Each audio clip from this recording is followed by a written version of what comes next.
ഇവിടെ നിന്ന് നോക്കുമ്പോൾ എത്ര പ്രശാന്തമാണ് ഈ സായൻ, എത്ര മനോഹരമാണ് ഈ ആകാശം താണിറങ്ങി ഓരോരുത്തരെയും കവടി സ്പർശിക്കുമ്പോൾ ഹൃദയത്തറിയാതെ അവരുടെ ജീവൻ തുടിക്കുമ്പോൾ നന്മയുടെ വായുക്കൾ അറിയാതെ എൻ്റെ ആത്മാവിനെ പ്രകാശിക്കുമ്പോൾ നിധിരച്ചനാണ് ഇന്നത്തെ വചന സന്ദേശം. നിധിരച്ചനെ കാണുമ്പോൾ പെട്ടെന്ന് ഇവിടുന്ന് മാറിപ്പോയതിനു ശേഷം ഉണ്ടായ മാറ്റം, മുടി കുറെ കൂടിയിരുന്നു, താടിയും തിരക്കിടില്ല. ഇവിടെ വെച്ച് ചിന്തകൾ ചെയ്തതായി ആകാശത്തുള്ളം കയറുന്ന ചിന്തകളും ചെറിയ നിലപാടുകളും യുവാവായ യേശുവിന്റെ തീക്ഷ്ണത, ഹൃദയത്തിൽ ജ്വലിക്കുന്ന കണ്ണുകളും അവന് വേണ്ടി ഏറ്റുപിടിയിൽ പോകാനുള്ള മനുഷ്യന്റെ ധൈര്യവും ഇണങ്ങിയ ഒരു യുവ വൈദികനാണ്. പറയുന്നതൊക്കെ കോൺട്രവേഴ്സി ആവുന്നതൊക്കെ പറയുകയും ചെയ്യുന്ന ഒരു സ്വഭാവം തിരക്കേടില്ലാതെ അടുത്ത കാലത്ത് ഡെവലപ്പ് ചെയ്തിട്ടുണ്ട്. അപ്പൊ ഈ അച്ഛനോട് ചോദിച്ചു എന്താ പറയേണ്ടത്? എന്തു പറഞ്ഞാലും കുഴപ്പമില്ല, കോൺട്രവേഴ്സി ആകണം, അത് മാത്രമേ ആകരുള്ളൂ. ഒരു ജീവി കൂടെ കേട്ട് മറ്റേ ജീവി കൂടെ കളഞ്ഞിട്ട് എന്താ കാര്യം? ചരിത്രം കണ്ട ഏറ്റവും വലിയ കോൺട്രവേഴ്സ്യൽ ഫിഗർ ക്രൈസ്റ്റാണ്. പുരീശവന് വെറുതെ കിട്ടിയതല്ല, അവൻ ചോദിച്ചു വാങ്ങിയത്. അങ്ങനത്തെ നിലപാടുകൾക്കെതിരെ നിലപാടെടുക്കാൻ കരുത്ത് കാട്ടിയതിന് അന്നത്തെ ലോകം സമ്മാനിച്ച ക്രൂരമായ അനുഭവം. ഈശോ ഇന്നും വെച്ചു തീട്ടുന്നത് കുരിശാണ്. അവന്റെ പിന്നാലെ പോകാൻ മനസ്സുള്ളവർക്ക്, ധൈര്യമുള്ളവർക്ക്, അവനോടൊപ്പം നടക്കുവാൻ കൃപയുള്ളവർക്ക്, വാക്കുകളിൽ തീചൊരിഞ്ഞ് അഗ്നിയുടെ സ്ഫുലിംഗങ്ങളുമായി അച്ഛന്റെ വാക്കുകൾ നമ്മളെ തിരികെത്തട്ടെ എന്ന ആശംസകളോടെ തൽപ്പം ദൂരിൽ നിന്നാണെങ്കിൽ പോലും സമയത്ത് തന്നെ ഇവിടെ എത്താൻ കാണിച്ച താല്പര്യത്തിന് നന്ദി അർപ്പിച്ചുകൊണ്ട് ഈ സായാഹ്നം അച്ഛനും നമുക്കെല്ലാവർക്കും വേറിട്ട അനുഭവമായി തീരട്ടെ എന്ന പ്രാർത്ഥനയോടെ അച്ഛനെ ഞാൻ സ്വാഗതം ചെയ്യാം.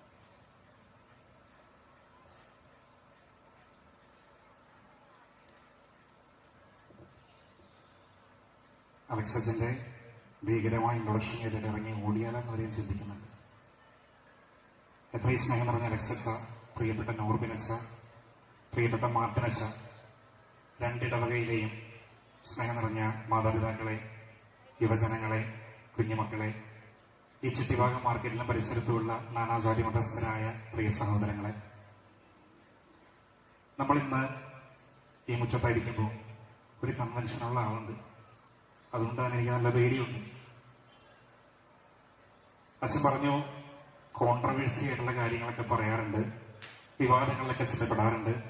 പക്ഷെ നിങ്ങൾ ഓർക്കണം, ആദ്യമായിട്ടൊരു വിവാദത്തിൽ ഞാൻ ചെന്നപ്പെടുന്നത് ഞാൻ ഈ പുത്തമ്പള്ളിയിൽ അച്ഛൻ്റെ കൊച്ചച്ഛനായിരിക്കുമ്പോഴാണ്.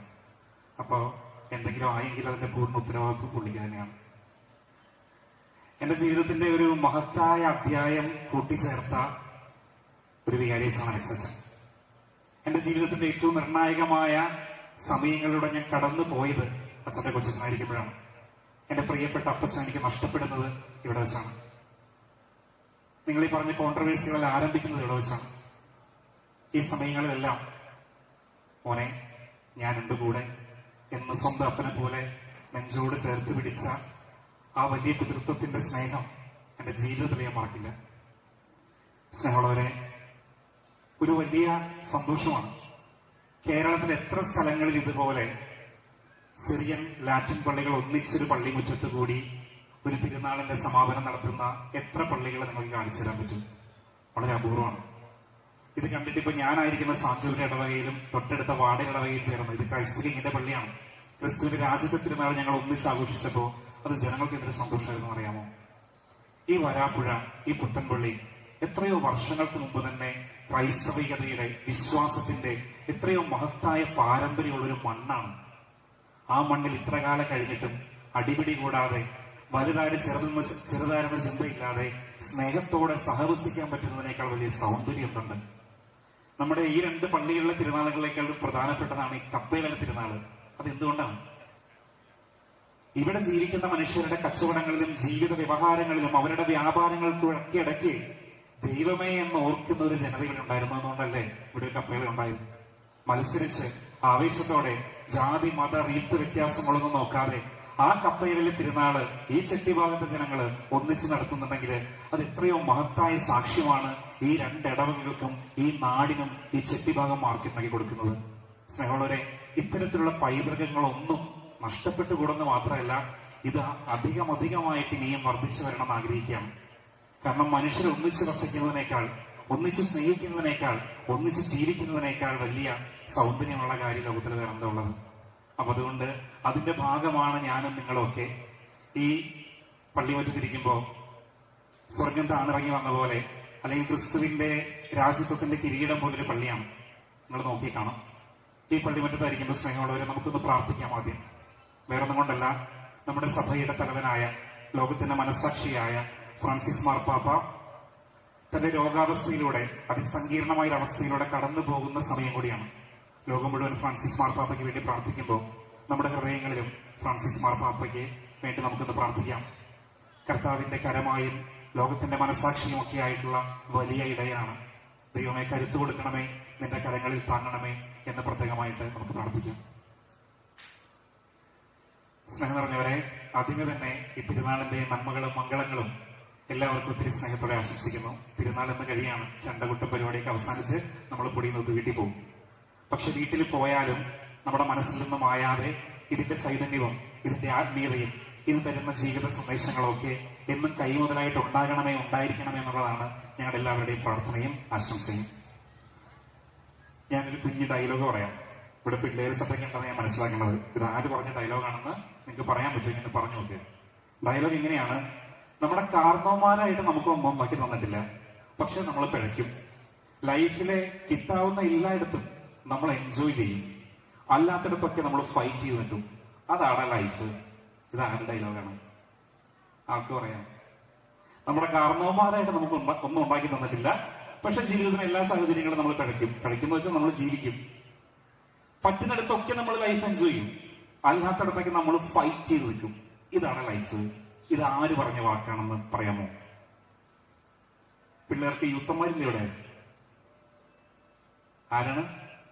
പേടിക്കണ്ട, ഒരു വിശുദ്ധനോ പറഞ്ഞല്ല. അടുത്തിടെ ഇറങ്ങിയ ഒരു സിനിമയിൽ PP അജേഷ് എന്ന് പറയുന്ന ബേസിലിന്റെ കഥാപാത്രം പൊന്മാൻ എന്ന് പറയുന്ന സിനിമയിൽ പറഞ്ഞൊരു കാര്യമാണ്. ഞാൻ എന്തിനാണെന്ന് പറഞ്ഞു വെച്ചാൽ, ആ സിനിമ പറയുന്നത് ഒരു സാധാരണക്കാരനായ മനുഷ്യന്റെ ജീവിതം, അയാൾ എങ്ങനെ ജീവിതത്തിന്റെ സാഹചര്യങ്ങളോട് ഇടിച്ചിടിച്ച് നിൽക്കുന്നു, എങ്ങനെ അയാളുടെ ലൈഫ് എൻജോയ് ചെയ്യുന്നു, എങ്ങനെ അയാളെ ക്രെഡിബിൾ ആയിട്ട് കാത്തു സൂക്ഷിക്കുന്നു എന്ന് പറഞ്ഞു തരുന്ന ഒരു കുഞ്ഞു സിനിമയാണ്. സ്നേഹം പറഞ്ഞ ഒരു സാധാരണക്കാരായ മനുഷ്യർ അധിവസിക്കുന്ന ഒരു സ്ഥലമാണ്. അതുകൊണ്ട് തന്നെ ജീവിതത്തിന്റെ ഒരു സാധാരണത്വത്തെ പറ്റി, ആ സാധാരണത്വത്തിൽ ഉണ്ടാകേണ്ട ഒരു വിശുദ്ധിയെ പറ്റി പറയാമെന്ന് ഞാൻ വിചാരിക്കാം. നമ്മൾ ഇന്ന് ഈ പള്ളിയിരിക്കുന്നത് തൊട്ടപ്പുറത്ത് ഒരു സിനിമാ തിയേറ്റർ ഉണ്ട്. ഒരു കൊല്ലം കുറച്ച് സമയം നടന്നപ്പോ എത്രമാത്രം സമയങ്ങളിൽ എന്തോരം സിനിമകൾ കണ്ടെന്നൊക്കെ എനിക്ക് നല്ല ഓർമ്മയുണ്ട്. സ്നേഹം പറഞ്ഞവരെ, നിങ്ങൾ ഈശോയെ പറ്റി എന്തെല്ലാം സിനിമകൾ കണ്ടിട്ടുണ്ട് നിങ്ങളുടെ ഓർമ്മയില്? ഉറപ്പായിട്ട് നിങ്ങൾ പറയുന്ന ആദ്യത്തെ സിനിമ ഏതായിരിക്കും? Passion of the Christ. ഒരുമാതിരിപ്പെട്ട എല്ലാ അമ്മച്ചിമാരും കണ്ണീരും കൈയായിട്ടിരുന്ന് കണ്ട് ഏങ്ങലടിച്ച് കണ്ണുപോലും പൊക്കി നോക്കാൻ പറ്റാത്ത രീതിയിൽ വേദനിച്ചതാണ് ഈശോയുടെ സങ്കടങ്ങൾ കണ്ടിട്ട്. അതുപോലുള്ള പല മൂവീസും ഈശോയായിട്ട് ബന്ധപ്പെട്ടത് നമ്മൾ മുൻപും പിൻപും കണ്ടിട്ടുണ്ട്. ഈശോയെ പറ്റിയുള്ള നാടകങ്ങൾ നമ്മൾ കണ്ടിട്ടുണ്ട്. മിശിഹ ചരിതം കണ്ട അമ്മച്ചിമാർ ഇവിടെ ഇരിപ്പുണ്ട്. ഞാൻ പറയാൻ പോകുന്ന വേറൊരു കാര്യത്തെ പറ്റിയാണ്. ഈശോയെ പറ്റി എഴുതപ്പെട്ട ഒരു വിഖ്യാതമായ 1962 റിലീസായ ഒരു സിനിമയെ പറ്റിയാണ്. ഈ സിനിമയുടെ പേര്, ഇറ്റാലിയൻ നടന്റെ പേര് Il Vangelo Secondo Matteo, gospel according to saint Matthew, അല്ലെങ്കിൽ മത്തായിയുടെ സുവിശേഷം. ഇതാണ് സിനിമയുടെ പേര്. ഇന്നും വത്തിക്കാന്റെ രേഖകളിൽ വത്തിക്കാൻ പറയുന്നത് ഈശോയെ പറ്റി ലോകത്തിൽ ഇന്നുവരെ ഇറങ്ങിയ സിനിമകളിൽ ഏറ്റവും ബ്രില്യന്റായ സിനിമ എന്നറിയപ്പെടുന്നത് ഈ സിനിമയാണ്, gospel according to saint Matthew. ഈ സിനിമയ്ക്ക് പിന്നിൽ ഒരു ചരിത്രമുണ്ട്. അത് ഞാൻ പറയാമെന്ന് വിചാരിക്കാം. ആ ചരിത്രമാണ് പിയർ പൗളോ പസോളിനി എന്ന് പറയുന്ന വിഖ്യാതനായ നിയോ റിയലിസത്തിന്റെയൊക്കെ ആഖ്യാതമായിട്ടുള്ള ചലച്ചിത്രകാരനാണ്. ഗംഭീരനായ ഫിലിം മേക്കറാണ്. പക്ഷെ അദ്ദേഹം ഒരു വിശ്വാസിയല്ല. അദ്ദേഹം ഒരു നാസ്തികനാണ്. അദ്ദേഹം ഒരു ഇടതുപക്ഷ സഹയാത്രികനാണ്. പക്ഷെ അദ്ദേഹമാണ് ക്രിസ്തുവിനെ പറ്റിയുള്ള ഏറ്റവും ബ്രില്യന്റായ സിനിമ ഇറക്കിയിരിക്കുന്നത്. ഇതെങ്ങനെ സംഭവിച്ചു? ഏറ്റവും നാസ്തികനായ, മതം പരിസരത്തോടെ പോകാത്ത, വിശ്വാസിയല്ലാത്ത മനുഷ്യൻ ഈശോയെ പിന്നെ ലോക ചരിത്രത്തിലെ ഏറ്റവും ബ്രില്യൻ്റായ സിനിമ ഇറക്കി എന്നുള്ളത് ഒന്നാമത്തെ അത്ഭുതം. രണ്ടാമത്, ഈ സിനിമയുടെ തുടക്കത്തിൽ അതിന്റെ ഡെഡിക്കേഷൻ ഉണ്ട്, സമർപ്പണം. അതിന്റെ സമർപ്പണം പുള്ളി കൊടുത്തേക്കുന്നത് അന്നത്തെ മാർപ്പാപ്പയായിരുന്ന പോപ്പ് ജോൺ 23 അത് അതിനേക്കാൾ വലിയ അത്ഭുതം. മതത്തിലോ കത്തോലിക്ക സഭയിലോ വിശ്വാസമില്ലാത്ത ആളുടെ സിനിമയ്ക്ക് പുള്ളി സമർപ്പണം കൊടുത്തേക്കുന്നത് ജോൺ 23 പേരാണ്. എന്നിട്ട് അത് ഇങ്ങനെ എഴുതുന്നു: to dear happy familiar memory of Pope John 23 എന്ന് പറഞ്ഞിട്ടാണ് ഈ സിനിമ ആരംഭിക്കുന്നത്. എന്താണ് ഇതിന്റെ പിന്നിലുള്ള ചരിത്രം, അല്ലെങ്കിൽ എന്താണ് ഈ സിനിമ പിറക്കാനിടയായ സാഹചര്യം? സ്നേഹം പറഞ്ഞവരെ, 1961 അന്ന് ഇറ്റലിയിൽ അസീസിയിൽ വെച്ച് ഒരു സെമിനാർ നടക്കുകയാണ്. ഈ സെമിനാറിൽ പങ്കെടുക്കാൻ വേണ്ടിയിട്ടാണ് ചലച്ചിത്രകാരനായ പിയർ പൗളോ പസോളിനി വന്നത്. അങ്ങനെ അദ്ദേഹം മീറ്റിംഗിൽ സംബന്ധിച്ച് സെമിനാർ കഴിഞ്ഞു. വീട്ടിൽ പോകാൻ നിന്നപ്പോഴാണ് പ്രശ്നം. അത് ജോൺ 23 അസീസ് സന്ദർശിക്കാൻ വേണ്ടി വന്നിരിക്കുകയാണ്. നമുക്കറിയാം, മാർപ്പാപ്പ വന്നു കഴിഞ്ഞാൽ ജനങ്ങളുടെ ജനസാഗരമാണ്. റോഡൊക്കെ ബ്ലോക്കായി, ട്രാഫിക് ബ്ലോക്കായി. അങ്ങനെ അന്ന് തിരിച്ചു പോകാൻ പറ്റാത്ത സാഹചര്യം വന്നുകൊണ്ട് ഹോട്ടൽ മുറിയിൽ പ്രാഗിക്കൊണ്ടുകൂടി ഇരിക്കുകയാണ്. ഈ രാത്രി എങ്ങനെ ചെലവഴിച്ചു തീർക്കും? അങ്ങനെ ബോറടിച്ച് പോകാൻ പറ്റാത്തതിന്റെ ഗതികേട് ഓർത്തിരിക്കുന്ന സമയത്ത് ആ ഹോട്ടലിൽ പുള്ളിയുടെ കൺമുന്നിൽ പെട്ട ഒരു പുസ്തകമാണ് മത്തായിയുടെ സുവിശേഷം. മാത്രം ഏതാനും പേജുകൾ, ചെറിയൊരു പുസ്തകം. മനസ്സില്ലാ മനസ്സോടെ പുള്ളി അതെടുത്ത് വായിക്കുകയാണ്. അങ്ങനെ ആ ഒരു ഒറ്റ രാത്രി കൊണ്ട് പുള്ളി മത്തായിയുടെ സുവിശേഷം തുടക്കം മുതൽ അവസാനം വരെ വായിച്ചു തീർത്തിട്ട് ആ രാത്രി പുള്ളി ഒരു തീരുമാനം എടുക്കുകയാണ്: ഇനി ഞാൻ ചെയ്യാൻ പോകുന്ന അടുത്ത സിനിമ ഇതായിരിക്കും. അങ്ങനെയാണ് സ്നേഹമുള്ളവരെ ഈ സിനിമയ്ക്ക് പ്രത്യക്ഷത്തിലല്ലെങ്കിലും പരോക്ഷമായി കാരണക്കാരനായ, ആ ബ്ലോക്ക് ഉണ്ടായതുകൊണ്ടാണ് പോകാൻ പറ്റാണ്ടിരുന്നത്, കാരണക്കാരനായ ജോൺ 23 സമർപ്പിച്ചുകൊണ്ടാണ് ഈ സിനിമ നടക്കുന്നത്. ഇനി എന്താണ് മത്തായിയുടെ സുവിശേഷത്തിലെ ഈശോയുടെ പ്രത്യേകത? വലിയ അത്ഭുതങ്ങളുടെ പകിട്ടില്ല. ഒരു സാധാരണക്കാരൻ സംസാരിക്കുന്ന ഭാഷയാണ്. ഈശോയുടെ കൂട്ടെല്ലാം ചുങ്കക്കാരും പാപികളും വേശ്യകളും പാവപ്പെട്ടവരുമായ സാധാരണ മനുഷ്യർ. അതുകൊണ്ട് തന്നെ അത്ഭുതങ്ങളുടെ വലിയ പൊലിമയില്ലാതെ ഒരു പച്ച മനുഷ്യനെ കാണിക്കുന്ന ഒരു സുവിശേഷമാണതെന്ന് മനസ്സിലാക്കിയത് കൊണ്ടാണ് പിയർ പൗളോ പസോളിനി ഈ സിനിമ എടുക്കുന്നത്. ഇനി ഈ സിനിമയുടെ പ്രത്യേകതയുണ്ട്. നമ്മളെല്ലാവരും കാണുന്ന പോലെ അച്ഛൻ തുടക്കത്തിൽ പറഞ്ഞു, ഞാൻ മുടിയൊക്കെ നീട്ടി വളർത്തി ഈശോനെ പോലെ ഇരിക്കണമെന്ന്. ഞാൻ മുടി വളർത്തിയതല്ല, തന്നെ വളർന്നതാണ്. പിന്നെ ജീവിതം കൊണ്ട് സ്വഭാവം കൊണ്ട് ഈശോയാകാൻ പറ്റാത്തതുകൊണ്ട് ലുക്ക് ഉണ്ടെങ്കിൽ ആവട്ടെ എന്ന് വിചാരിച്ചിട്ടാണ്. സ്നേഹം പറഞ്ഞാൽ നമ്മൾ ഈശോയെ കാണുന്ന സിനിമകളിലൊക്കെ മുടിയും താടിയും നീട്ടി വളർത്തി ഈശോയുണ്ട്. പക്ഷെ ഈ സിനിമയിൽ നിങ്ങൾ അങ്ങനെ ഈശോയെ കാണില്ല. മുടിയൊക്കെ പറ്റ കിട്ടിയ ചെറിയൊരു കുറ്റിത്താടിയുള്ള ഒരു വിപ്ലവ നേതാവിനെ പോലെ സംസാരിക്കുന്ന, പരുക്കനായ പരുഷമായ ഭാഷ സംസാരിക്കുന്ന ഒരു ഈശോ. ഈ സിനിമയിലെ ഒരു കഥാപാത്രങ്ങളും അഭിനയ ജീവിതവുമായിട്ട് ബന്ധമുള്ളവരല്ല. തെരുവിലും യൂണിവേഴ്സിറ്റി വിദ്യാർത്ഥികളും ട്രക്ക് ഡ്രൈവർമാരും അങ്ങനെ വഴിക്കവലകളിലും ചന്തകളിലും പുള്ളി കണ്ടെത്തിയ സാധാരണക്കാരായ മനുഷ്യനാണ്. അത്രമേൽ സാധാരണത്തിന് ഈ സിനിമയ്ക്ക് ഉണ്ടാകാമെന്നുള്ളത് കൊണ്ടാണ്. കന്യാമാതാവിന്റെ റോൾ അഭിനയിച്ചത് പോലും പുള്ളിയുടെ സ്വന്തം അമ്മയാണ്. സ്നേഹമുള്ളവരെ, എന്താണ് ഈ സിനിമ പറയുന്നത്? ഈ സിനിമയുടെ ക്ലൈമാക്സ് ഇങ്ങനെയാണ്: കുറച്ചുപേരുടെ കരച്ചിലാണ്. അത് ആരൊക്കെയാണ്? ചുങ്കക്കാരും വേശ്യകളും പാപികളും പാവപ്പെട്ടവരുമായ മനുഷ്യർ പറയാണ്, ഞങ്ങളുടെ കർത്താവിനെ അവർ എടുത്തുകൊണ്ട് പോയി. ഈ കല്ലറയിലില്ല, ഞങ്ങളുടെ കർത്താവിനെ അവർ എടുത്തുകൊണ്ട് പോയി. സ്നേഹം നിറഞ്ഞവരെ, അങ്ങനെ എടുത്തുകൊണ്ടുപോയ ഒരു കർത്താവിനെ പാവപ്പെട്ടവർക്കും ചുങ്കക്കാർക്കും വേശ്യകൾക്കും സാധാരണ മനുഷ്യർക്കും തിരികെ കൊടുക്കാൻ ശ്രമിച്ച ഒരു സിനിമയുടെ പേരാണ് gospel according to saint Matthew. ഇനി എന്തിനാണ് ഞാനിത് പറഞ്ഞത്? സ്നേഹം നിറഞ്ഞവരെ, ഇന്നത്തെ കാലഘട്ടത്തിൽ ഒരുപക്ഷെ നമുക്ക് നഷ്ടപ്പെടുന്നതും ഒരു സാധാരണക്കാരനായ ഈശോയെ മനസ്സിലാക്കാൻ പറ്റാതെ വരുന്നു എന്നുള്ളതാണ്.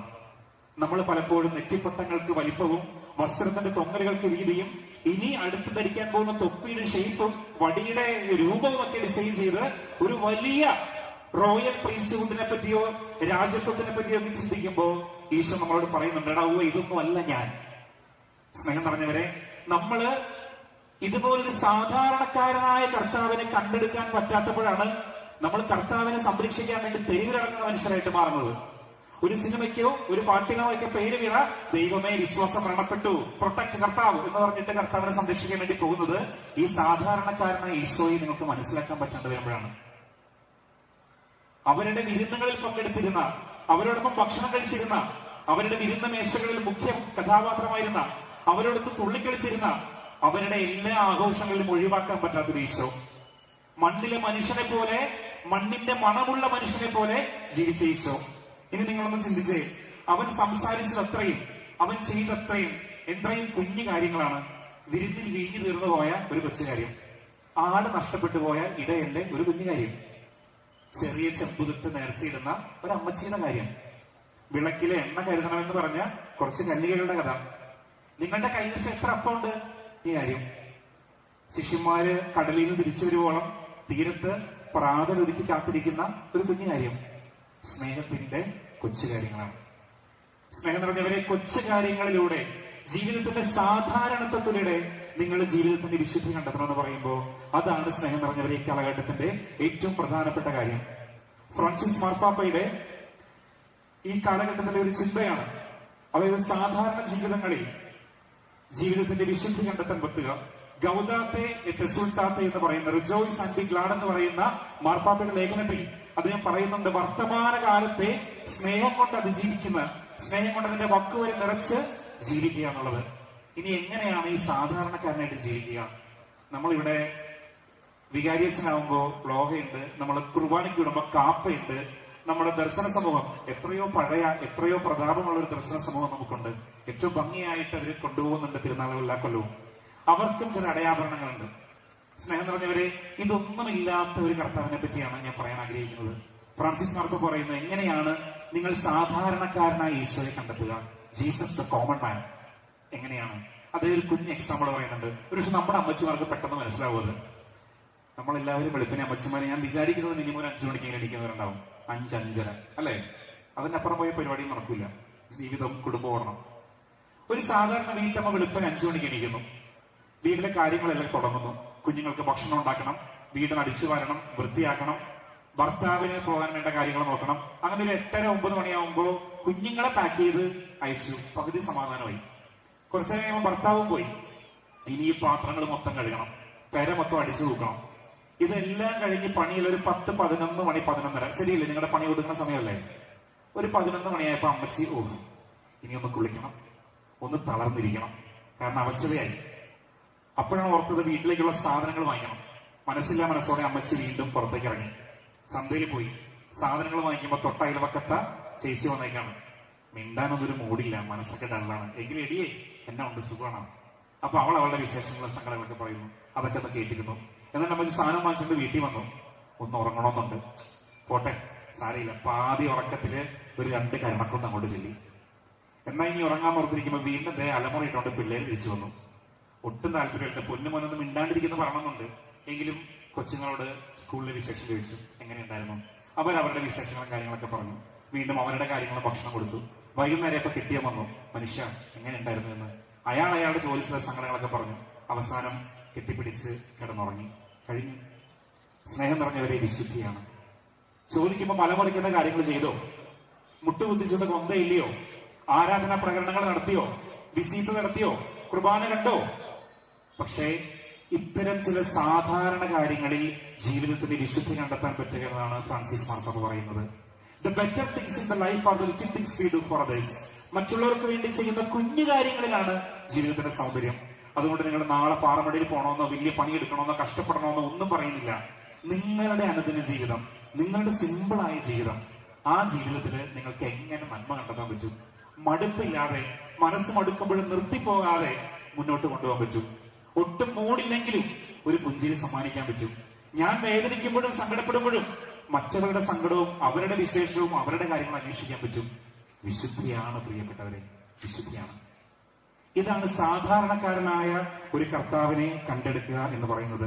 സ്നേഹം നിറഞ്ഞവരെ, അതുകൊണ്ട് തന്നെ സാധാരണത്വത്തിലുള്ള ഒരു ജീവിതം നയിക്കാൻ ഈ സാധാരണക്കാരനായ കർത്താവിനെ, പകിട്ടില്ലാത്ത തലയിൽ മഞ്ഞ വെളിച്ചമുള്ള കൈ നെഞ്ചത്ത് വെച്ച് നനഞ്ഞ കോഴിനിപ്പോൾ നടക്കുന്ന ഒരു കർത്താവല്ല, മറിച്ച് ഓരോ മനുഷ്യന്റെയും ജീവിതങ്ങളിൽ ഇടപെട്ട, അവരുടെ സങ്കടങ്ങളിൽ ഇടപെട്ട, അവരിൽ ഒരാളായി ലയിച്ചു ചേർന്ന ഒരു കർത്താവ്. ആ കർത്താവിനെ നിങ്ങൾ മാതൃകയാക്കട്ടെ എന്നുള്ളതാണ് ഈ നല്ല ദിവസം ഞാൻ ആശംസിക്കുന്നത്. ഇനി രണ്ടാമത്തെ ചോദ്യം ഞാൻ ചോദിക്കട്ടെ, സാധാരണക്കാരന്റെ ഏറ്റവും വലിയ ക്വാളിറ്റി എന്താണ്? സാധാരണക്കാരന്റെ, കോമൺ മാന്റെ ഏറ്റവും വലിയ ക്വാളിറ്റി എന്താണ്? എന്തായിരിക്കും? ഒന്നുമില്ല. സാധാരണക്കാരന്റെ ഏറ്റവും വലിയ ക്വാളിറ്റി, കോമൺ മാന്റെ ഏറ്റവും വലിയ ക്വാളിറ്റി കോമൺ സെൻസ് ആണ്. വകതിരിവുണ്ടായാൽ മതി. സ്നേഹം പറഞ്ഞവർ, ഈ കാലഘട്ടത്തിൽ ഞാൻ ചിന്തിക്കുന്നു, ഈ കാലഘട്ടത്തിന്റെ ഏറ്റവും വലിയ പുണ്യം എന്ന് പറയുന്നത് കോമൺ സെൻസ് ആണ്. എന്താണ് ശരിയെന്നും എന്താണ് തെറ്റെന്നും സ്ഥലകാലബോധം എന്താണെന്നും എങ്ങനെയാണ് ഇടപെടേണ്ടതെന്നും എങ്ങനെയാണ് സംസാരിക്കേണ്ടതെന്നും ഉള്ള ഒരു സാധാരണ സെൻസ് നിങ്ങൾക്കുണ്ടായാൽ മതി. പലപ്പോഴും ഇത് ഇല്ലാതെ വരുന്നതാണ് ഈ കാലഘട്ടത്തിന്റെ അപജയം. അത് രാഷ്ട്രീയ നേതാക്കന്മാർക്കാകട്ടെ, മത നേതാക്കന്മാരാകട്ടെ, ഉന്നതങ്ങളിലേക്ക് എത്തുന്തോറും നഷ്ടപ്പെട്ടു പോകുന്നത് കോമൺ സെൻസ് ആണ്. ഒരു കൊച്ചുകുഞ്ഞു ചോദിക്കും, അയ്യേ ഇത് ഇത്രയല്ലേ ഉള്ളൂ, ഇതിങ്ങനെ ചെയ്താൽ പോരെ, കോമൺ സെൻസ് അല്ലേ? പക്ഷെ പലപ്പോഴും ഉന്നതങ്ങളിൽ ഇരിക്കുമ്പോൾ, അധികാര സ്വന്തങ്ങളിൽ ഇരിക്കുമ്പോൾ, വലിയ തലപ്പത്തുകളിൽ നമ്മൾ ഇരിക്കുമ്പോൾ ഈ കോമൺ സെൻസ് നമുക്ക് പലപ്പോഴും നഷ്ടപ്പെട്ടു പോകും. കോമൺ മാന്റെ ഏറ്റവും വലിയ ക്വാളിറ്റി കോമൺ സെൻസ് ആണ്. അതുകൊണ്ട് നിങ്ങൾ വലിയ കാര്യങ്ങൾ, കർത്താവേ ഭാഷാപരം തരണമേ, പ്രവചനപരം തരണമേ എന്നൊന്നും പ്രാർത്ഥിക്കണ്ട. കർത്താവ് ഇച്ചിരി കോമൺ സെൻസ് അത് മതി. അതുണ്ടെങ്കിൽ ഈ കാലഘട്ടത്തിൽ നല്ല വിശുദ്ധരായിട്ടും നല്ല മനുഷ്യനായിട്ടും വകതിരിവോടെയും വെളിവോടെയും നിങ്ങൾക്ക് ജീവിക്കാൻ പറ്റുന്നുള്ളതാണ്. ഈ കാലഘട്ടം അത് നഷ്ടപ്പെടുത്തുന്നുണ്ട്. പലപ്പോഴും വിശുദ്ധിയെന്നും ഭക്തിയെന്നും പറഞ്ഞ് നമ്മൾ പോകുമ്പോ കോമൺ സെൻസ് മാത്രം ഇല്ലാതായി പോകുന്നുണ്ട്. നമ്മുടെ ആഘോഷങ്ങളിലും നമ്മുടെ അനുഷ്ഠാനങ്ങളിലും നമ്മുടെ തല്ലുപിടുത്തങ്ങളിലും ഒക്കെ കോമൺ സെൻസ് മാത്രം നഷ്ടപ്പെട്ടു പോകുന്നുണ്ട്. അതുകൊണ്ട് സ്നേഹം നിറഞ്ഞവരെ, ഞാൻ പറയാണ്, ഈ കാലഘട്ടത്തിന്റെ ഏറ്റവും വലിയ പുണ്യം കോമൺ സെൻസ് ആണ്. ഇന്ന് അത്ഭുത ഉണ്ണീശ്വരനൊക്കെ നിങ്ങൾ പ്രാർത്ഥിച്ചോ? കർത്താവെ വീട് തരണേ, കർത്താവെ മോളെ കെട്ടിക്കണേ, കർത്താവെ ജോലി തരണേ, കർത്താവെ പരീക്ഷ തരണേ, മിന്നിച്ചേക്കണേ എന്നൊന്നും പ്രാർത്ഥിക്കുന്നതിനപ്പുറം കർത്താവെ ഇച്ചിരി കോമൺ സെൻസ്, ഒന്നും ബോധത്തോടെയും വെളിവോടെയും ജീവിക്കാനും സംസാരിക്കാനും ഇടപെടാനും മതി. അതുണ്ടെങ്കിൽ സ്നേഹം നിറഞ്ഞവരെ, ജീവിതത്തിന്റെ വലിയൊരു കാര്യമാണ് എന്ന തിരിച്ചറിവ് നിങ്ങളുടെ ജീവിതങ്ങൾക്കുണ്ടാവട്ടെ. രണ്ടാമത്തൊരു കാര്യം, മൂന്നാമതൊരു കാര്യം ഞാൻ പറയാൻ ആഗ്രഹിക്കുന്നത്, ഗോഡ് ഫാദർ എന്ന് പറയുന്ന മറ്റൊരു സിനിമയുണ്ട്. നമ്മുടെ 500 ഗോഡ് ഫാദർ അല്ല, ഇറ്റലിയിൽ വളരെ ഫേമസ് ആയ ക്ലാസിക്കായ ഗോഡ് ഫാദർ ആണ് മരിയോ പുസ്തോയുടെ. ആ ഗോഡ് ഫാദറില് മൈക്കൽ കാർണിയർ എന്ന് പറയുന്ന കഥാപാത്രവും കാർഡിനൽ ലംബർട്ടോ എന്ന് പറയുന്ന മെത്രാനും തമ്മിലുള്ള ഒരു കൂട്ടിമുട്ടലുണ്ട്, ഒരു സംസാരമുണ്ട്. ഈ കഥാനായകൻ വന്നിട്ട് മെത്രാസന മന്ദിരത്തിന് മുമ്പിൽ വന്നിട്ട് കർദിനാൾ ലംബർത്തോനോട് ചോദിക്കും. അവർ തമ്മിൽ സ്നേഹത്തോടെ നടക്കുകയാണ്, സംസാരിച്ചുകൊണ്ടിരിക്കുകയാണ്. ലംബർട്ടോ ഇദ്ദേഹത്തിന്റെ ഒരു സ്പിരിച്വൽ ഫാദറിനെ പോലെയാണ് മൈക്കൽ കാർണിയറിന്. കുറച്ച് കഴിയുമ്പോൾ മൈക്കിളിനോട് ഈ കർദിനാൾ പറയും, മൈക്കിളെ നീ പോയിട്ട് ആ ഗ്രോട്ടോയുടെ താഴത്ത് അവിടെ ഒരു വെള്ളച്ചാട്ടമുണ്ട്. ആ ഗ്രോട്ടോയിൽ നിന്ന് വെള്ളം ഒഴുകി താഴത്ത് വെള്ളാരം കല്ലുകൾ നിറഞ്ഞിരിക്കുന്ന ഒരു ചെറിയ കുളമുണ്ട്. നീ പോയിട്ട് ആ കുളത്തില് കുതിർന്ന് കിടക്കുന്ന ഒരു കുഞ്ഞ് വെള്ളാരം കല്ല് എടുത്തോണ്ട് വരാമോ? അപ്പോ മൈക്കിൾ പോയി എടുത്തിട്ട് വന്നു. എന്നിട്ട് കർദിനാൾ പറയുന്നത്, ഈ വെള്ളാരം കല്ല് നീ ഒന്ന് പൊട്ടിച്ചേ. അപ്പൊ മൈക്കിൾ അത് എറിഞ്ഞ് പൊട്ടിച്ചു. ഇപ്പൊ 2 കഷ്ണമായി. എടാ ഒന്ന് എടുത്തേ. പുള്ളി എടുത്തു. എടാ അതിന്റെ ഉള്ളിലേക്ക് നോക്കി, അതിന്റെ അകത്തെങ്ങാനും വെള്ളമുണ്ടോ? ഇവിടെ പറഞ്ഞു, ഇല്ല, ഡ്രൈ ആണ്, വെള്ളം ഒട്ടും കയറിയിട്ടില്ല. അപ്പോ കർദിനാൾ പറഞ്ഞു, എടാ ഇതാണ് നമ്മുടെ ക്രിസ്ത്യാനികളുടെ അവസ്ഥ. ഇതാണ് നമ്മുടെ ക്രിസ്ത്യാനികളുടെ അവസ്ഥ. നമുക്ക് വിശുദ്ധ കുർബാനയ്ക്ക് ഒരു കുറവുമില്ല, നമുക്ക് മഹാ കൺവെൻഷനുകൾക്ക് ഒരു കുറവുമില്ല, നമുക്ക് ഗംഭീരമായ പള്ളിപ്പെരുന്നാളുകൾക്ക് ഒരു കുറവില്ല, മഹാ ഊട്ടുനേർച്ചകൾക്ക് കുറവില്ല, കൺവെൻഷനുകൾക്ക് കുറവില്ല. എന്തെല്ലാം കാര്യങ്ങളുണ്ട്. ശരിക്കും പറഞ്ഞ ഏറ്റവും കൂടുതൽ ആത്മീയതയിൽ വളരാനുള്ള എല്ലാ ആത്മീയ പരിസരങ്ങളും അത്രമേലുള്ള ഒരു ജനത. പക്ഷേ ഉള്ളിലേക്ക് ഒരു തരി പോലും ക്രിസ്തു കയറിയിട്ടില്ലെന്നുള്ളതാണ്. ഉള്ളിലേക്ക് ഒരു തരി പോലും ക്രിസ്തു നിങ്ങളെ തൊടുന്നില്ലെന്നുള്ളതാണ്. ഇത് അദ്ദേഹം പറഞ്ഞൊരു ആത്മവിമർശനമാണ്. നമുക്ക് ചിന്തിക്കാം, എത്രയോ ഊട്ടുനേർച്ചകൾ, എത്രയോ ധ്യാന പ്രസംഗങ്ങൾ, എത്രയോ പടുകൂറ്റൻ പാട്ടുപ്രവാനകൾ, എത്രയോ വെട്ടിക്കെട്ട് പ്രസംഗങ്ങൾ, എത്രയോ ധ്യാന കേന്ദ്രങ്ങൾ, ധ്യാന ഗുരുക്കന്മാർ, ഷെക്കീന, ഗുഡ് ന്യൂസ്, എത്രയോ ചാനലുകൾ. ഇതൊക്കെ കണ്ടിട്ടും സ്നേഹം നിറഞ്ഞവരെ, നമ്മുടെ ഉള്ളകങ്ങളിലേക്ക് എന്തുമാത്രം ക്രിസ്തു കയറിയിട്ടുണ്ട്, ക്രിസ്തുവിന്റെ ജീവിതം നിങ്ങൾ തൊട്ടിട്ടുണ്ട്. അതുകൊണ്ട് ഒരു പള്ളിപ്പെരുന്നാൾ അവസാനിച്ച് മൂട്ടിലെ പൊടിയും തൂത്ത് നിങ്ങൾ പോകുമ്പോ എന്റെ ജീവിതത്തിലേക്ക് ഈ പെരുന്നാൾ കഴിയുമ്പോ എന്താണ് കയറിയിരിക്കുന്നത്? ക്രിസ്തുവിന്റെ എന്ത് മൂല്യമാണ്, അവന്റെ എന്ത് സുവിശേഷമാണ്, അവന്റെ എന്ത് ജീവിതമാണ് എന്റെ ജീവിതത്തെ തൊടുന്നത്, പൊള്ളിക്കുന്നത്, ഇനിയും എന്നിൽ മാറ്റം വരുത്താനുള്ളത് എന്ന് ചിന്തിച്ചില്ലെങ്കിൽ സ്നേഹം നിറഞ്ഞവരെ, ഈ പെരുന്നാളിന്റെ ഘോഷങ്ങളും വാദ്യഘോഷങ്ങളും ഒക്കെ വെറും കെട്ടുകാഴ്ചകളായി ഉപരിപ്ലവങ്ങളായി പോകുമെന്നുള്ളതാണ്. അതുകൊണ്ട് ഓരോ ക്രിസ്ത്യാനിയും, ഓരോ മനുഷ്യനും, ഓരോ വിശ്വാസിയും ആത്മശോധന ചെയ്യേണ്ടതാണ് അവനവനോട് തന്നെ. എന്റെ ഉള്ളകങ്ങളിലേക്ക് എത്രമാത്രം ക്രിസ്തു ഇന്നിറങ്ങിയിട്ടുണ്ട്? ഒരു തരിമ്പെങ്കിലും, ഒരു തരിയെങ്കിലും ക്രിസ്തുവിനെ കൊടുക്കാനും ക്രിസ്തുവിനെ സ്വീകരിക്കാനും ദൈവമേ എനിക്ക് കഴിയണമേ എന്ന് നമുക്ക് പ്രാർത്ഥിക്കാം.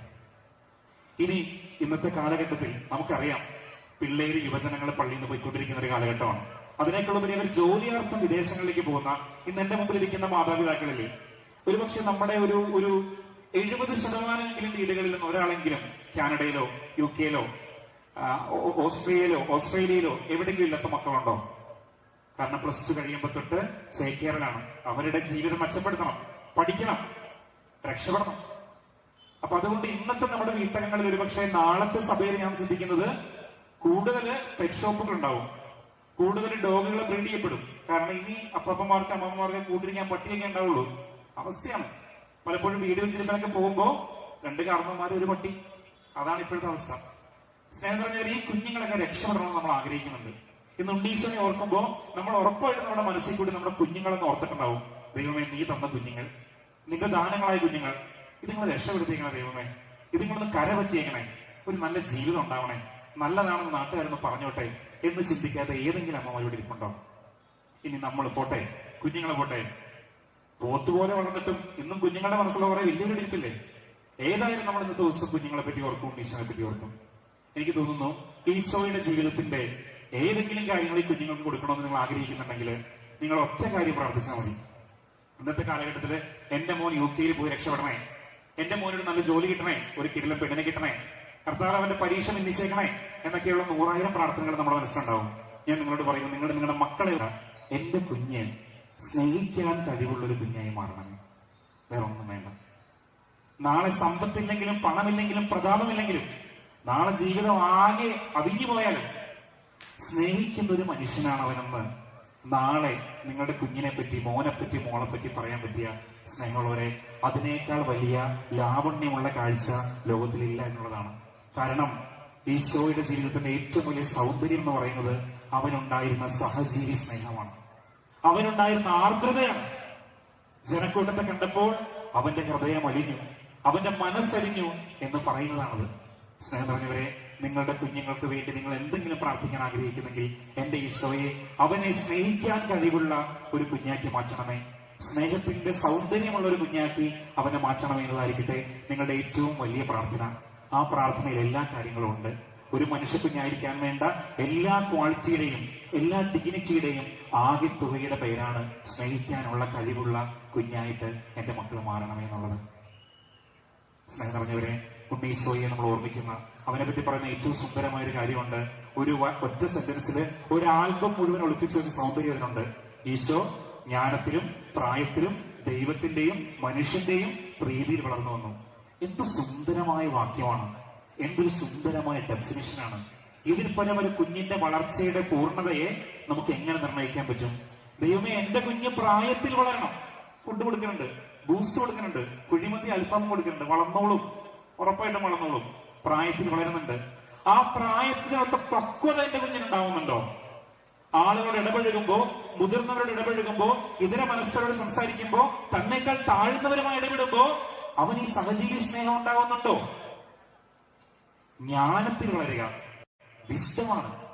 അത് പഠിച്ചത് കൊണ്ട് കിട്ടുന്ന സാധനമല്ല, ഡിഗ്രി കൊണ്ട് കിട്ടുന്നതല്ല, PhD കൊണ്ട് കിട്ടുന്നതല്ല.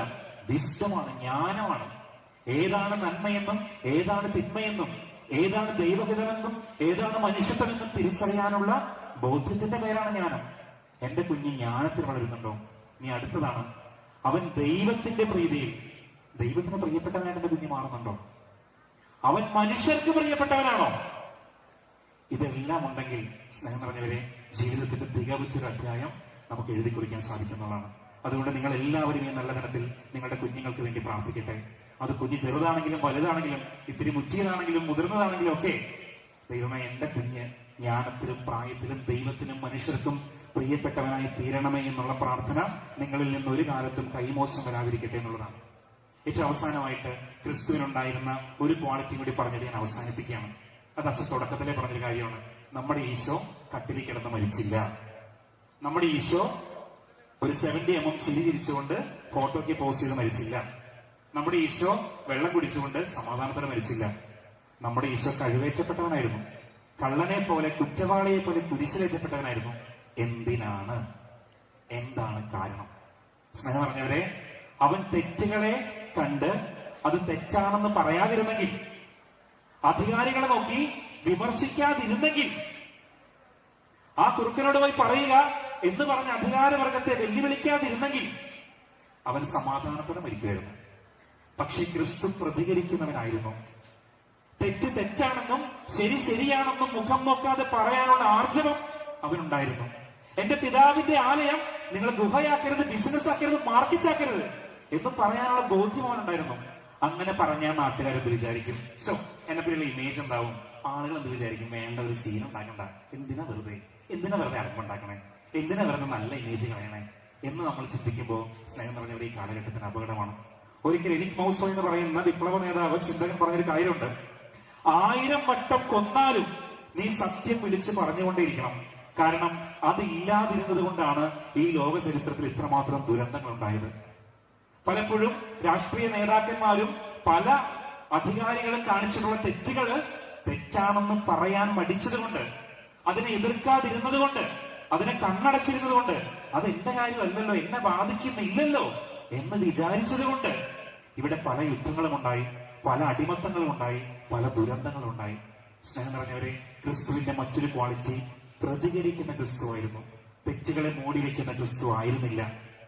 തെറ്റുകൾ കാണുമ്പോൾ എനിക്ക് എന്റെ വഴി നോക്കി പോകാം, എന്റെ തടി കഴിച്ചിലാക്കാം എന്ന് ചിന്തിച്ച ക്രിസ്തു അല്ല. മറിച്ച് തെറ്റാണെന്ന് ആർജവത്തോടെ മുഖം നോക്കാതെ പറഞ്ഞ നേതാവിന്റെ പേരാണ് ക്രിസ്തു. അതുകൊണ്ട് സ്നേഹം നിറഞ്ഞവരെ, ജീവിതത്തിൽ തെറ്റ് കാണുമ്പോ, പുഴുക്കുത്തുകൾ കാണുമ്പോ, അനീതി കാണുമ്പോ മാറി നിൽക്കാനല്ല, മിണ്ടാതിരിക്കാനല്ല, അത് അനീതിയാണെന്ന് തുറന്നു പറയാൻ പറ്റുന്ന ആർജവവും നട്ടെല്ലും നമുക്കുണ്ടാവുമ്പോഴാണ് നമ്മളെ ക്രിസ്ത്യാനി എന്ന് വിളിക്കാൻ പറ്റുന്നത്. കമില്ലോ ടോറസ് എന്ന് പറയുന്ന കൊളംബിയൻ പ്രീസ്റ്റ് പറയുന്ന ഒരു വാക്യമുണ്ട്: നീതിക്ക് വേണ്ടി പൊരുതാത്തിടത്തോളം കാലം ഓരോ മനുഷ്യനും ചാവുദോഷത്തിനാണ്. നമ്മുടെ ചുറ്റും തെറ്റുകൾ ഉണ്ടാകുമ്പോൾ നമ്മൾ മിണ്ടി കൊടുക്കുന്നില്ലെങ്കിൽ, നമ്മളത് കണ്ണടച്ചിരിക്കുകയാണെങ്കിൽ, കുമ്പസാരത്തിൽ ഏറ്റു പറയുന്ന ഭാവമാണ്, ചാവുദോഷമാണെന്നാണ് പറയുന്നത്.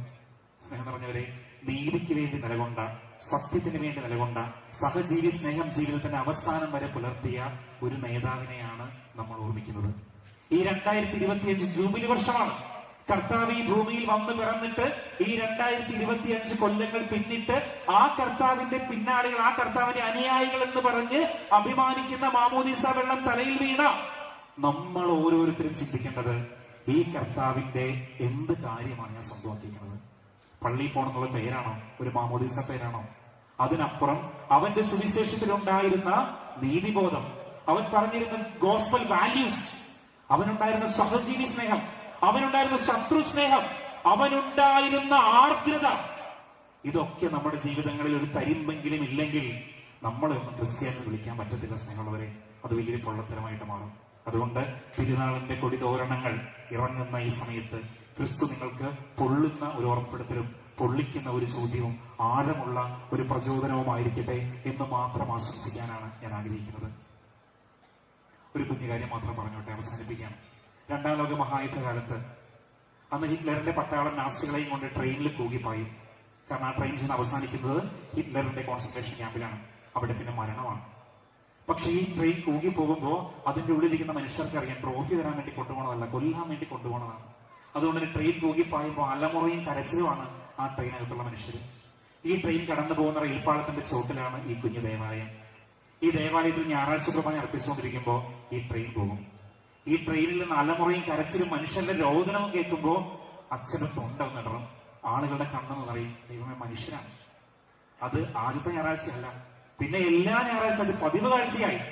അപ്പൊ പിന്നെ ആളുകൾക്ക് അതൊരു കൂസലില്ലാണ്ടായി, അതൊരു പതിവ് പരിപാടിയായി. പിന്നെ ആളുകൾക്ക് അതൊരു ശല്യമായി.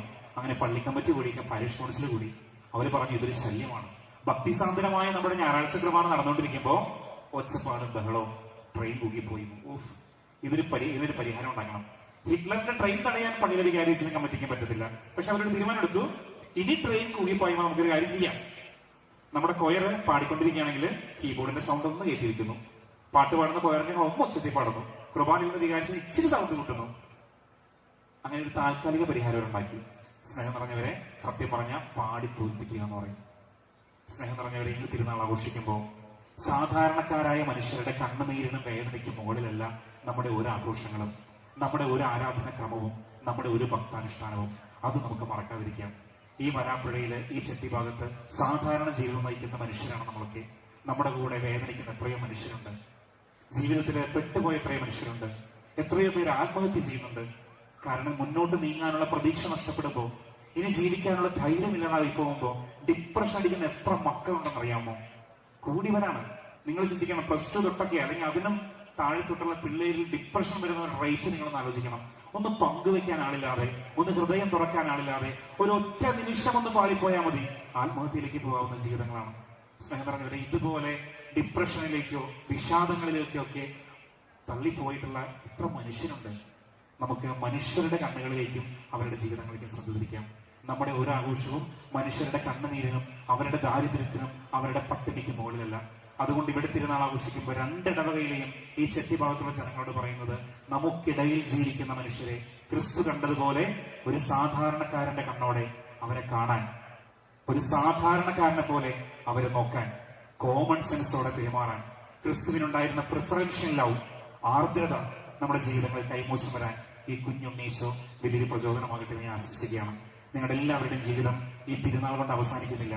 പക്ഷെ ഈ തിരുനാൾ തരുന്ന ചില ബോധ്യങ്ങൾ ഒരു നെരിപ്പോടിലെ തീപ്പൊരി പോലെയെങ്കിലും നിങ്ങളുടെ ഹൃദയങ്ങളിൽ കത്തിപ്പടരട്ടെ എന്ന് ആശംസിക്കുന്നു. കേൾക്കാൻ മനസ്സ് കാണിച്ച, ഇവിടെ ഇരുന്ന, ചെവി തന്ന നിങ്ങൾക്ക് വലിയ നന്ദി പറയാണ്. കാരണം ഇത്രയും വലിയ സദസ്സൊന്നും ഞാൻ കണ്ടിട്ടില്ല. കുഞ്ഞുവായിരുന്നതൊക്കെ പറയുന്നതേ ഉള്ളൂ. പക്ഷെ സ്നേഹം നിറഞ്ഞവരെ, ഇവിടെ നിങ്ങൾ ഇരിക്കുന്നുണ്ടെങ്കിൽ, കേൾക്കാനുള്ളൊരു മനസ്സുണ്ടെങ്കിൽ നിങ്ങൾക്ക് ഇനിയും വളരാനും മുന്നോട്ട് പോകാനും പറ്റും. ഈ കേൾവികളൊക്കെ വിത്തുകളായിട്ട് നിങ്ങളുടെ ഹൃദയങ്ങളിലേക്ക് ഇറങ്ങട്ടെ. ആ വിത്തുകൾ മുളച്ചു പൊന്തട്ടെ. അത് കാരുണ്യമുള്ള പ്രവൃത്തികളായി നിങ്ങളുടെ ജീവിതങ്ങളിലേക്കും ജീവിത പരിസരങ്ങളിലേക്കും വളരട്ടെ. എല്ലാവർക്കും തിരുനാളിന്റെ നന്മകൾ, എല്ലാവിധ ഐശ്വര്യങ്ങളും എല്ലാവിധ അനുഗ്രഹങ്ങളും ഉണ്ണീശോ നിങ്ങളുടെ ജീവിതങ്ങളെ പുഞ്ചിരിക്കാൻ പഠിപ്പിക്കട്ടെ, സ്നേഹാർദ്രമായി പെരുമാറാൻ പഠിപ്പിക്കട്ടെ. പിതാവിന്റെയും പുത്രന്റെയും പരിശുദ്ധാത്മാവിന്റെയും നാമത്തിൽ ആമേൻ.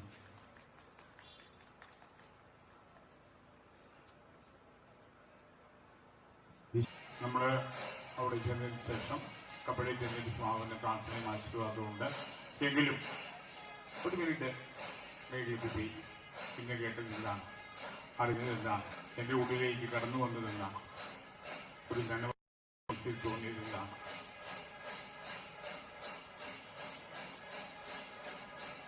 ഇതിൽ കൂടി എല്ലാവരുടെയും പേരിൽ നന്ദി അറിയിക്കുന്നു. ഇതിലച്ഛൻ എന്ത് പറഞ്ഞാലും ഞാൻ കേട്ടുകൊണ്ടിരിക്കുന്നത് ഒരു അച്ഛൻ പറയുന്ന പോലെയല്ല, എൻ്റെ സ്വന്തം മനിയൻ പറയുന്ന പോലെയാണ്. അതുകൊണ്ട് തന്നെ എത്ര പ്രകോപിതമായി സംസാരിച്ചാലും എത്ര വൈകാരികമായി പ്രതികരിച്ചാലും എന്നെ കുറ്റപ്പെടുത്താറില്ല. ഇനിയും ആകാശം കൊണ്ട് എഴുന്നേറ്റ് വളരട്ടെ എന്നൊക്കെ പ്രാർത്ഥനയുള്ളൂ. ഇനിയും മുന്നോട്ടുള്ള യാത്രയിൽ ദൈവം കൂട്ടായിരിക്കട്ടെ എന്ന ആശംസകളോടെ